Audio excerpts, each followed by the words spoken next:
Feel a check. X sat between them, but Claire's hand stayed locked in Ethan's. Her mother thought money could erase a quiet man from her daughter's life. But what woman only learns the value of love when it refuses to leave? Beast. The check lay on the polished coffee table like something too clean to belong in the room. It was not folded. It was not hidden inside an envelope. Margaret Whittaker had placed it there with 2 fingers, as carefully as a woman, setting down a teacup at a charity luncheon. The lamps in her front parlor threw a soft gold of the furniture, the silver-framed family photographs, the cream walls, the hyperics drawn against the cool Ohio night. Ethan Cole did not reach for it. Claire stood beside him, close enough that her shoulder brushed his sleeve. Her hand was already in his when she saw the number written across the check. Her fingers tightened. Not in warning, not in apology. In disbelief, Margaret noticed. Of course she noticed. Margaret noticed everything. She noticed a scuffed boot on a rug, misplaced fork, a hesitation before an answer. She had built half her power in town on noticing small things and making other people feel ashamed of them. Ethan, she said, Philemon, using his name as if she had given it to him and could take it back. I am not trying to be cruel. No one in the room moved. The check remained between them. Ethan looked at Margaret, then at the paper, then back at Margaret. He wore the same old flannel shirt he had worn to the school earlier that day, clean but faded at the elbows. There was a small nick near one knuckle where a bolt under the east bleachers had caught his hand that morning, thought to cover it. In Margaret's house, that small cut looked like an accusation. Claire swallowed. Mom, she said, but her voice came out softer than she meant it to. Margaret did not look at her daughter. A man has to think practically, especially a man with family responsibilities. Her eyes drifted, briefly, to Ethan's work-worn hands. This is enough to make life easier for you and your sister. Enough to step away with dignity, Vishen. The word dignity sat strangely in the room. Ethan said nothing. For a second, Claire thought he might let go of her hand. Not because he wanted the money. She knew that much. But because he had always carried humiliation privately, the way some men carried pain in their knees or backs, without speaking of it. He had a habit of making room for other people's comfort, even when they had made none for his, but his hand stayed where it was. Claire held on harder. Its mouth tightened almost imperceptibly. Claire has a future, Ethan. A real one. She has worked very hard to be where she is, Field.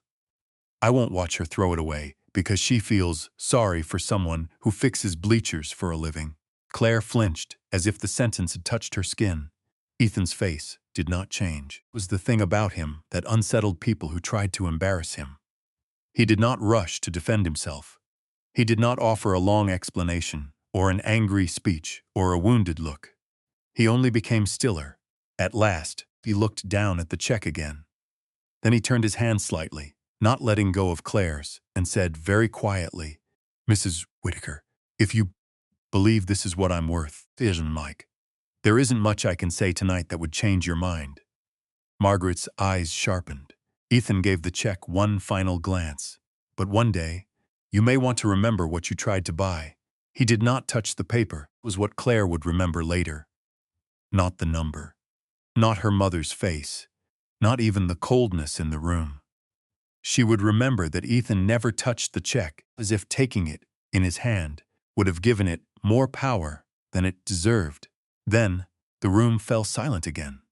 And before that silence could become something that swallowed them whole, the story moved backward, to the place where Ethan was not standing under a chandelier, but under the old home bleachers at Ridgemont High, with a wrench in his hand and dust on his jeans. That morning, the football field had been empty, except for a few crows picking at the grass near the 50-yard line. The fall air was sharp enough to make breath show for a moment, then disappear. Ethan had been there before sunrise. He usually was, checking the bolts along the lower rows before the afternoon band practice. The bleachers were older than most of the parents who complained about them. They groaned in cold weather. They held rainwater in places they should not. Half the town wanted new ones, and the other half liked to say nothing built now would ever last as long. Ethan did not join either side. He tightened what was loose, replaced what had split, and made sure no child or grandparent would step through a weak board on a Friday night. That was how he did most things. Quickly, properly, without expecting anyone to notice. By 7:30, Lily had crossed the field with her clarinet case bumping against her knee and her backpack hanging off one shoulder. "You skipped breakfast," she said. Ethan slid out from beneath the second row and sat up. "Good morning to you, too. You always say that when I'm right." He reached for the paper sack beside his toolbox and held it out. "Bagel, cream cheese, not skipped." Lily narrowed her eyes. She was 16, which meant she could make suspicion look like a courtroom skill. But she took the bagel anyway. "You're working late?" she asked. "Probably. Because of the donor thing?" Ethan wiped his hand on a rag. "Deal. Because a lot of people are going to sit here Friday, and I don't trust row 6. Lily looked toward the school building. The windows caught the morning in flat rectangles of gray. Claire said they might finally fix the old science wing. She said that? She asked if my chemistry room still leaks by the back cabinets. Lily shrugged. "I told her, only when it rains like the roof has given up on life." Ethan's expression shifted, just a little. Most people would have missed it. Lily did not. "What?" she asked. "Nothing. You have a nothing face. I have one fin face." "No, you have 3. Normal quiet, worried quiet, ask me questions quiet." This almost made him smile. A bell rang inside the school, thin and distant. Lily took 2 steps away, then turned back. "You're coming to the game Friday, right?" Working under it the whole time. "I'll be there." "As a person?" As a person, she seemed satisfied with that and hurried toward the side doors. Ethan watched until she disappeared into the building. Then he gathered his tools, the supply shed, and crossed the service lot toward the back entrance. He had a work order for a loose handrail near the library, a jammed classroom door on the second floor, ceiling tile, to replace outside the guidance office. It was the kind of list no one remembered until it was not done. Inside, the halls smelled faintly of floor wax and old paper. Students moved around him in clusters, half awake, balancing books and phones and paper cups. A few nodded. One boy asked if the gym would be open after school. A girl from Lily's grade thanked him for fixing the music room lock. Ethan answered each one briefly and kept walking. Near the old science wing, he stopped. The hallway there was quieter. The paint had yellowed around the door frames. A plastic trash can sat under a stained ceiling panel, though the morning was dry. Ethan looked at it, then at the classroom, beyond the half-open door, Room 214. He had been in that room 3 times in the past month. Twice for the ceiling. Once for the window that would not latch. Teacher's desk lay a folder someone had left behind, probably from the maintenance office. Ethan recognized the blue label. Capital Improvements. Approved repairs. He should have kept walking. Instead, he stepped inside and lifted the folder just enough to check the top sheet. The line item was plain. Science wing roof patching, window replacement, ceiling restoration. Approved. His eyes moved to the amount, the date marked beside it. For a long moment, he did not move. Outside the classroom, a locker slammed. A burst of laughter rolled down the hall and faded. Dean looked up at the brown water stain spreading across the ceiling tile. Then he looked at the warped window frame, the trash can on the floor, the strip of paint peeling in a slow curl beside the cabinets. The work had been approved. The money had been listed. But the room in front of him had not been fixed. He lowered the folder back onto the desk carefully, exactly where he had found it. Then he took out his phone, photographed the line item, and stood there in the quiet room, staring at a number that did not match what his own hands had been repairing for months. By noon, the photograph of that line item was still on Ethan's phone, shown it to anyone right away. That was not his way. Ethan did not like loose accusations, and he liked public ones even less. So he spent the rest of the morning doing what he was paid to do. He tightened the library handrail. He fixed the jammed door on the second floor. He replaced a cracked splat outside the music room and signed off on 2 work orders that no one would ever read unless something went wrong. The number stayed in his pocket. During lunch period, he found Claire in her office with the door halfway open. A student had just left, and Claire was standing beside her desk, sorting a stack of appointment slips by hand. Her hair was pulled back, and she looked tired in the quiet way people looked tired when they had spent all morning listening to other people's worries. She saw Ethan and stopped. "You found something," she said. He stepped inside and closed the door, but not all the way. In a school, closed doors had a way of becoming stories. "I don't know what I found yet." Claire set the slips down. "That sounds worse." He took out his phone and showed her the photo. She leaned closer, reading the lines slowly.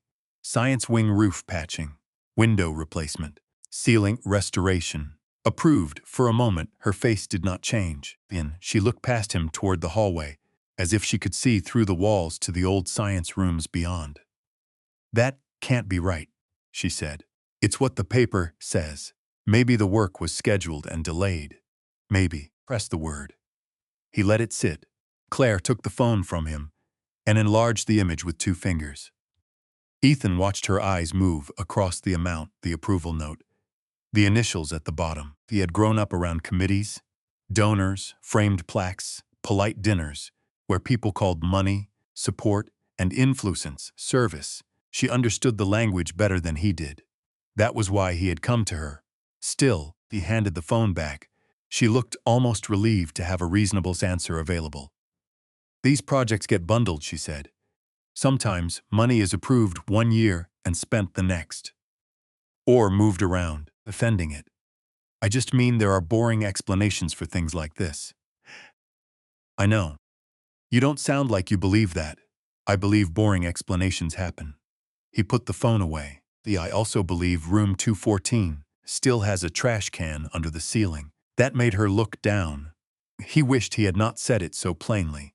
Not because it was unkind, but because it gave her no soft place to stand. Claire was trying to be fair. He could see that. She was trying to leave room for her mother, for the family name on half the town's programs, for all the good she had been told the Whitakers had done. "Walk with me," he said. He hesitated. "Now?" "If you have 10 minutes." She glanced at the appointment slips, then at the clock. "I have 8. They went down the back hallway, from the brighter part of the building, where the trophy cases were polished and the murals had been repainted from homecoming. Ethan did not hurry. He did not need to. The school made its own argument if you gave it enough silence. At the old science wing, he pushed open the door to room 214. Claire stepped in first. There was nothing dramatic about it. No ceiling falling in. No disaster. The steady sadness of neglect. A warped window frame. A water stain spreading above the lab table. A cabinet door that no longer closed right. The plastic trash can beneath the leak looked ordinary enough to be heartbreaking. Claire crossed the room and touched the edge of the windowsill. "This room is still used?" she asked. "Every day? For chemistry?" "For chemistry, makeup tests, tutoring when there's nowhere else." She turned slowly, Vivishul, taking it in, now not as a staff member passing through, but as a woman whose family's name had been attached to the promise of fixing places like this. Ethan opened the folder he had brought from the maintenance office. The copies. Nothing private. Nothing he was not allowed to see through the work requests. It's tied to how the scholarship fund's facilities support. He laid 2 pages on the teacher's desk. "This is not proof," he said. "It's a question." Claire looked at the pages. The same project, the same wording, and the same approval note. He nodded. Her mouth tightened. "Who signed off?" "I can't tell from this copy." That was true. There were initials, a routing stamp, a department line, but not enough to accuse anyone. Ethan would not fill in what he did not know. Claire folded her arms, not against him, but against the cold thought beginning to form. "Mother is announcing the field gift this afternoon. I heard she's been planning it for weeks, I know. Then why bring this to me now?" He looked toward the ceiling stain. Because if that money was meant for these rooms, Field shouldn't be the only place getting a new name. The words landed harder than he intended. Claire turned away from the desk and looked through the cloudy window toward the football field. From there, the bleachers were visible in strips between the trees. Ethan's bleachers, the ones he crawled under before sunrise, so other people could sit safely and cheer.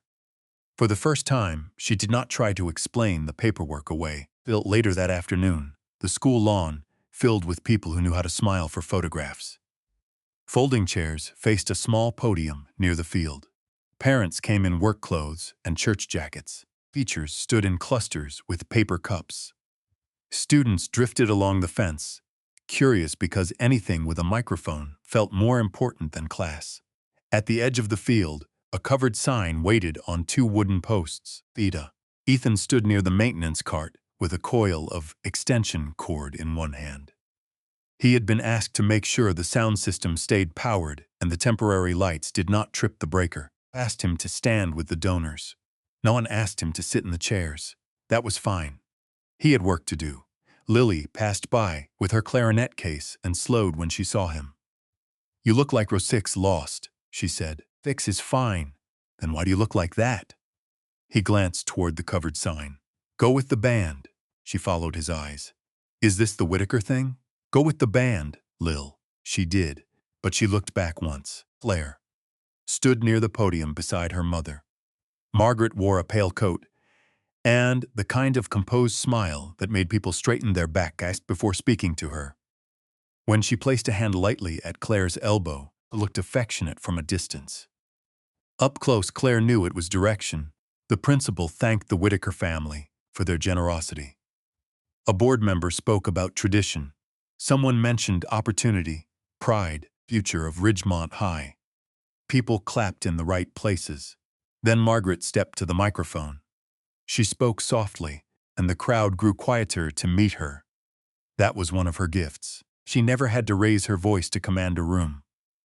"This school shaped generations of families," she said.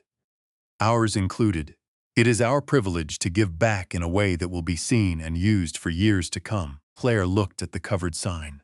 She thought of room 214, the trash can under the stain, the pages on the teacher's desk. Ethan saying, "It's a question." Margaret's hand moved to the cloth. When she pulled it free, claws rose across the lawn. The new sign was dark and polished, with gold lettering bright enough to catch the lowering sun. "Whitaker 5, Claire heard the applause, but it seemed to come from far away. Across the grass, beyond the folding chairs and smiling donors, Ethan stood beside the maintenance cart, holding the orange extension cord.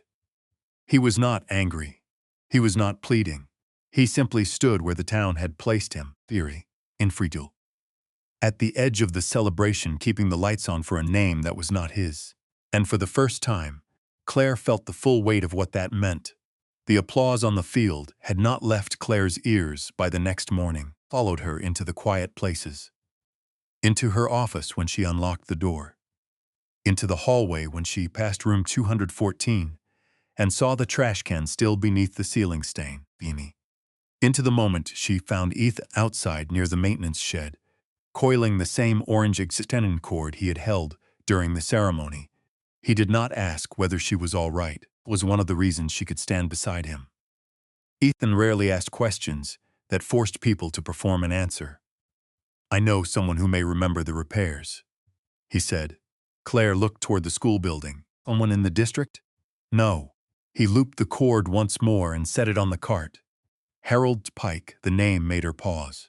Everyone in town knew Harold, or at least knew of him, Benson. He had been principal long before Claire started working at the school.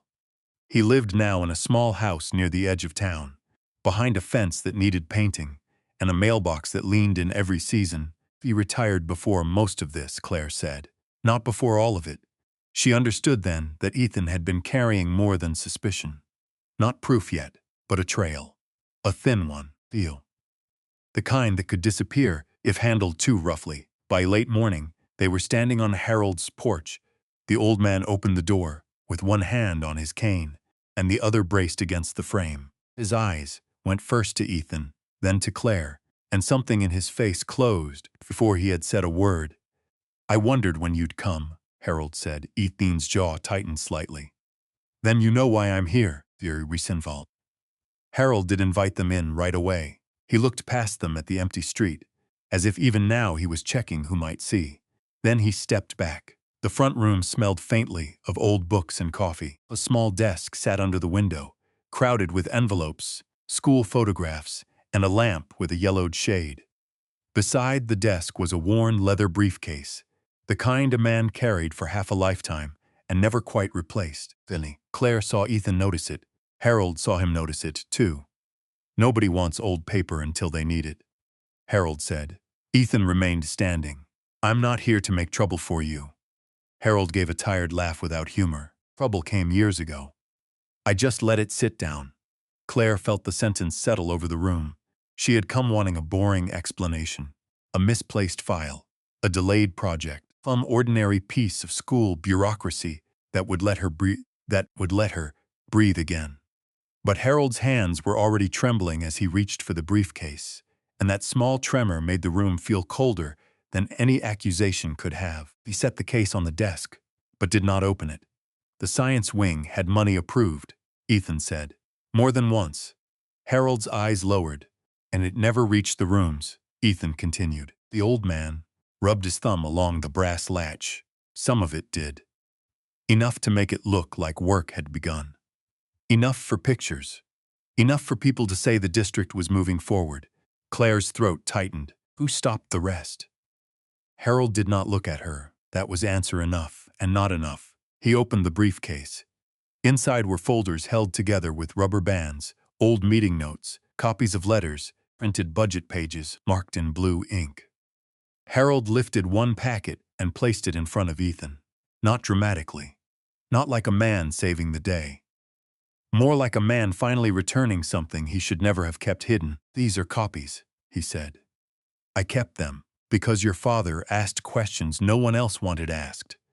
Ethan's face changed at the mention of his father, but only for a breath. Claire looked at him, waiting for him to speak. He did not. Harold slid another page forward. The scholarship fund helped with facility support. Small things, lab stools, music stands, window repairs when the district was slow, he lied. Your father wanted to know why private donations were filling holes that public money had already supposedly filled. Ethan picked up the top sheet and read in silence. Claire watched his eyes move down the page. He had seen him fix a door hinge with that same focus, as if the world became simple when the pieces were in front of him. But this was not a hinge. This was a town's clean name, folded inside old paper. Didn't you say something? She asked. Harold finally looked at her. There was no anger in his face. That made it worse because your mother knew how to make a man feel selfish for protecting his own peace, he said softly. I was tired. And I told myself the children were still getting enough. No one spoke for a moment. Then Ethan gathered the papers carefully and placed them back in order. May I use these? Harold closed his eyes once, then nodded. Use them right. By afternoon, Ethan sat in his truck at the far end of the school parking lot. The copied pages spread across the passenger seat. Claire sat beside him, coat still on, folded tightly in her lap. This is no longer a delay, she said. No, this is not a misunderstanding. No, she looked through the windshield at the school. Students crossed the lot in loose groups, laughing, throwing backpacks over one shoulder, unaware that adults had been deciding what kind of building they deserved. My mother will say it's complicated, Claire said. It probably is. You'll say, I don't understand how these things work. Ethan turned one page over. Do you? Claire gave him a sharp look, then saw his face and knew he was not mocking her. Understand enough to know these rooms should have been fixed, she said. That may have to be enough for now. Before she could answer, her phone lit up. She looked down, and all the colors seemed to leave her face. It's her, Ethan did not ask who. Claire answered. Her mother's voice was too quiet for Ethan to hear clearly, but he saw Claire's posture change, the slight straightening, the old obedience fighting with the new hurt. Yes, Claire said, and come tonight. A pause. Her eyes moved to Ethan. Yes, she said again, softer. I'll bring him. That evening, the Whitaker house seemed brighter than it should have. The windows glowed against the dark lawn. Front walk had been swept clean of fallen leaves. Inside, Everything was arranged the way Margaret liked things arranged. Flowers low enough not to block faces, lamps warm enough to flatter, violence deep enough to make footsteps sound disrespectful. Claire stayed near Ethan as they entered the front room. Margaret stood by the fireplace with a small smile. "I'm glad you both came." Ethan said nothing, felt his stillness beside her. Not fear, not defiance. Something steadier and harder to name. For a few minutes, Margaret spoke of the ceremony, of how pleased the board had been, how important it was not to let small doubts poison good work. Claire listened until the words began to feel like a velvet cloth laid over broken glass. Then Margaret turned to Ethan. "I would like a moment with him, Claire," Claire said. The word came out before she had planned it. Margaret's smile did not move. "This is a private conversation." Claire stepped closer to Ethan. "Then have it in front of me." For the first time that night, Margaret's eyes cooled. She crossed to a side table, opened a slim drawer, and took out a check. She did not rush. She did not seem embarrassed. She placed it on the coffee table between them, as if it were the most reasonable object in the world.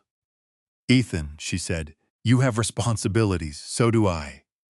Claire stared at the paper. Her hand found Ethan's. Margaret saw it, her face hardened by almost nothing. "This is enough," she continued, "to help your sister, to make your life easier, and to end this before anyone is hurt." Ethan looked at the check, then at Claire's hand holding his. "Margaret." He did not pull away. "No," he said. Margaret's silence was sharp. Ethan's voice stayed calm. "One day, Mrs. Whitaker, you may need to remember that you put this on the table." The first time since Claire could remember. Her mother had no answer ready. Ethan turned toward the door, still holding Claire's hand. One more second before he let go. Not because he was leaving her. Because the choice had already been made, and Margaret stood beside the untouched check, watching him walk out, as if the room had shifted under her feet. Margaret's front room had gone quiet after Ethan walked out. The quiet did not stay inside that house. By the next evening, it had followed all of them into the school board meeting. The room was fuller than anyone expected. Teachers stood along the back wall. Parents filled the folding chairs. A few students sat near the door, trying to look casual and failing. The air felt too warm, though the windows were cracked open at the top. Papers rustled. Someone coughed. No one laughed. Ethan sat near the aisle, with a folder on his lap. He had worn a clean shirt, but it was still the kind of shirt he owned, plain and work-ready. His hands rested on the folder, thumb along the edge, where Harold's copies were tucked inside. He did not look like a man coming to win. He looked like a man coming to finish a job he wished had not needed doing. Claire sat 2 seats away from her mother at the front. That distance was small enough for the town to miss, but large enough for Margaret to feel. Margaret kept her posture perfect, her face composed, her hands folded over a slim folder of her own. She had arrived early. She had greeted board members by name.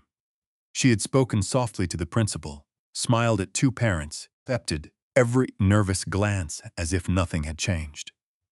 Only Claire knew better. Her mother had not looked directly at her since the night before. When the board chair called the meeting to order, the usual items moved quickly. Minutes approved, a maintenance update deferred, a brief note about the fall concert. Then the chair cleared his throat and turned toward the donation agreement for the athletic field. It lifted her chin slightly. That was when Ethan stood. The room shifted, not loudly, but all at once. Chairs creaked. Someone near the back whispered his name. Ethan did not raise his voice. Before the board votes on any naming agreement, there are records you need to see. The board chair blinked. "Mr. Cole, this portion of the meeting is..." Claire stood. Her knees felt unsteady, but her voice did not. Reviewed some of those records, too. That was the moment the room changed. If Ethan had stood alone, some people might have dismissed him as angry, bitter, or out of place. Claire, standing beside him, made the accusation harder to fold away. She was a Whitaker. She was Margaret's daughter, and she was looking at the board, not at her mother. Ethan opened the folder. He placed the first set of copies on the table. Work approvals. Budget pages, repair requests, the science wing roof, the windows, the ceiling, restoration. Line after line that said the work had been approved. Room 214 still kept a trash can under a leaking ceiling. He did not accuse before the papers did. Then he laid down the next set. Payment records. A contractor name that had appeared again and again. A company tied through a chain of familiar last names and family favors to Margaret's relatives. Not a giant scandal with dramatic language. Not a story too big to believe. Something smaller, colder, and easier to understand, he meant, for classrooms had traveled away from classrooms. The room became very still. Margaret's smile remained, but it had thinned.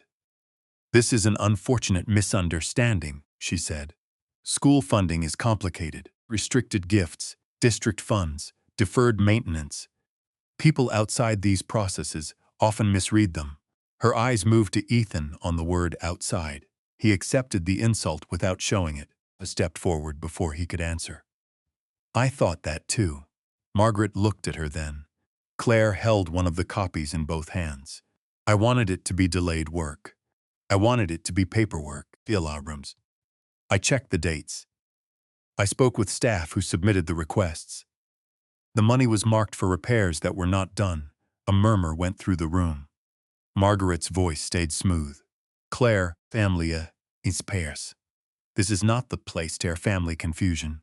It stopped being family confusion when children were sitting in rooms that should have been fixed." Harold Pike rose from the back row. It took him longer than it would have once. His cane tapped softly against the floor as he came forward, carrying the old leather briefcase in one hand. The sound seemed to pull years behind it. "I kept copies," he said. No one interrupted him. Harold set the briefcase on the table and opened it. The brass latches clicked like something final. He took out letters, notes, and old budget pages, arranging them with the care of a man who had carried guilt too long to handle it carelessly now. "I should have spoken sooner," he said. "I didn't. That's mine to live with. But these records are real." Its face changed at last. "Not much, just enough." The board chair asked for a short recess, but no one left the room. People stood in small groups, speaking low. A teacher wiped her eyes with the heel of her hand. Lily, who had slipped in, near back after band practice, stared at her brother, as if seeing him under a brighter light than before. When the meeting resumed, the vote on the field name was removed from the agenda. From a sound. The board agreed to a review of the repair funds. The donation agreement was paused. Margaret was asked to step down from the fundraising committee until the matter was resolved. She did not protest loudly. Would not have been her way. She gathered her folder, rose, and walked out past the rows of townspeople who had once lowered their voices when she entered a room. This time, no one moved aside quickly. No one thanked her. Finnan, she was all right. No one asked if she was all right. That was the price that hurt her most. In the weeks that followed, the missing money was returned through quiet legal agreements and public board action. The contractor arrangement was ended. The old science wing was repaired first. Not beautifully, not with ribbon-cutting photographs, properly. The roof was patched, the windows replaced, the stained ceiling tiles taken down at last. Ethan signed off on the work order when it was finished. He stood in room 214 for a moment afterward, looking up at the clean ceiling. He did not smile, not exactly. But his shoulders settled in a way they had not for a long time. Found him there. "All done?" she asked. "For now, that sounds like you." He looked at her then, and there was warmth in his tired face. "It's a school. Something's always loose, and..." The new sign for the field went up on a clear morning later that fall. It did not say Whitaker. The board had chosen the name of an old teacher who had stayed after school for decades, helping students who could not afford tutors, writing recommendation letters long after retirement, buying notebooks with his own money, and pretending they were extras from a supply closet. There were just a modest gathering on the field, with teachers, students, parents, and a small school band that played a little off-key in the cold air. Lily stood in the second row with her clarinet. When she found Ethan near the bleachers, she lifted her chin at him in that brave way that meant she was trying. not to cry. He nodded back. Claire stood beside him, close enough that their sleeves touched. For a while, neither of them said anything. They watched the cloth come off the new sign, Heartfelt. They listened as the crowd applauded, not wildly, but with the kind of gratitude that had weight in it. Afterward, when people drifted toward the parking lot, Ethan went back to the old bleachers. One board near the lower row had started to lift at the edge. He crouched, pressed it down with his palm, and checked the screw with the small tool he always carried. Claire sat on the bench above him. They see you differently now, she said. Ethan tightened the screw. Bleachers still creaked the same. She smiled a little. That wasn't what I meant, I know. He stood, slipped the tool into his pocket, and looked across the field at the new sign. The late sun touched the letters without making them shine too much. Claire reached for his hand. This time, there was no parlor, no check, field mother, waiting to turn love into a transaction. There was only the old wood beneath them, Lily's music case on the grass nearby, and a field that finally carried the name of someone who had earned it. Ethan took Claire's hand in the open air, and no one in town asked them to let go.